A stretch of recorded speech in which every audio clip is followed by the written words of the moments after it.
When Darth Maul betrayed and defeated Pre Vizsla, Death Watch splintered into two groups. Those who wanted to embrace Mandalore's warrior heritage remained loyal to Darth Maul. Hello and welcome to Centurion's Corner, and today we are reviewing from Star Wars: The Clone Wars, The Mandalorian Loyalist. So, as you know, Hasbro gone a little bit ham on the final season for Clone Wars and released a whole wave dedicated to him, and no doubt this is any better. This looks fantastic and I'm really glad to have another Mandalorian on the shelf. So here he is, all standing in his nice yellow packaging that represents the Clone Wars. We've got his two kind of Mandalorian pistols up here. We've got a jetpack and obviously the figure himself looking fine and dandy. It actually looks better than I thought on some shots that I've seen, because I keep thinking that the overall parts here look really plasticky, but I guess we'll see that as we go through. On the side, we've got that nice yellow transcending into that pencil drawing of the Mandalorian.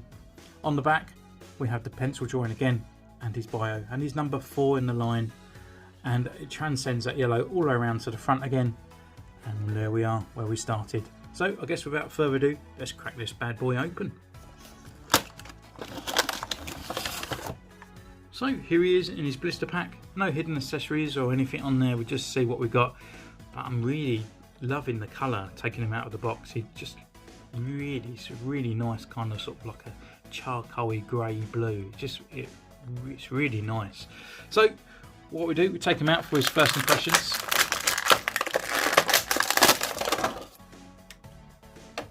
And yeah, it's pretty cool. It does feel quite hollow, but we'll see what we can do with some pictures. So we'll see you in a mo.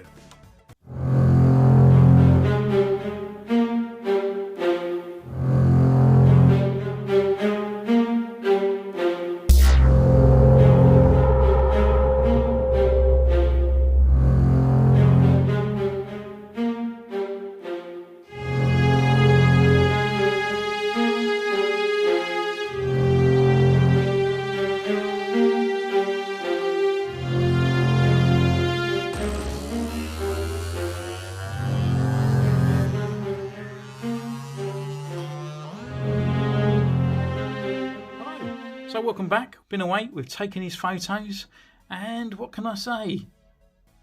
I love him. I think he's amazing, and he just reminds me of some sort of futuristic Mandalorian cop. He just looks amazing. He looks like the bee's knees, and I love the colouring. So looking at him, he comes with 3 accessories, and his main accessories obviously are his kind of really shiny, bright Mandalorian pistols. They look fantastic. Obviously there's not much detail in there because that's obviously how they look, but they just shine away and they look fantastic. He has trigger fingers in both hands so they don't fit awkwardly, and they can just come out of his hands and fit into these holsters that he's got on his upper thighs. His other accessory that he comes with is his jetpack, which all Mandalorians need to have. There's no kind of shininess, but we've got just enough on there just to break it up. Got this extra kind of red parts around on there, and it's done in this nice sort of darker grey. This is removable, and it just sits on the back with a hole and the 2 extra bits up there with these kind of extra details, making it look like his kind of bracket parts that hold on the actual jetpack itself. So with that, we can actually go over his articulation, and this is where the guy falls short, because unfortunately he does share a body with an older figure, which is Jango Fett, and in all though it's not too bad. I do like the body of Jango Fett, and a lot of people, these guys, thought they should be a lot thinner, should be in all that, but actually I like the size. It feels robust and they look like they mean business, you know, they look larger than life. So his head, it can go left and it can go right, and it can look down and look up. He has got a very pin that goes quite far up there, so we have got a bit of a little swagger on there as well, so you can get a little bit of a tilt as if he's listening. We haven't got no butterfly joint unfortunately, but we've got a rotation here and they can come up this far. We have got a rotation here at the upper arm, and then we've got a rotation at the actual elbow itself, and the gauntlets have a rotation as well. His arms can bend only this far, and we've got a rotation here at the wrist, and it's also on a hinge. He's got a very lower waist movement, so it's right down here, at the belt, so we can't really go forward or back that far. Legs wise, they can come up here, forward, back, rotation at the upper thigh. We've got a double knee joint at the bottom, and then we've got the rocker and a pivot at the ankle. So he's got the traditional Black Series kind of stuff that we all know.